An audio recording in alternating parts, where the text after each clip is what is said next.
Sveiki kolegos, kaip ir žadėjau vienoje iš praeitų pamokų, noriu Jums parodyti, kaip lygintuvu išfasonuoti kelnių nugaros detalės vidurio siūlę.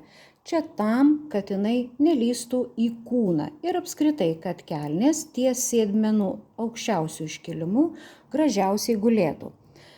Turim nugaros detalę, ją reikia pasidėti taip, kad blogoji pusė būtų viršuje.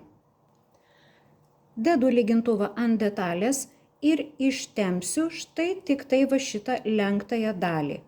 Lenkiu ją į priešingą pusę ir su lygintuvu, su garais, ją va taip va patempiu.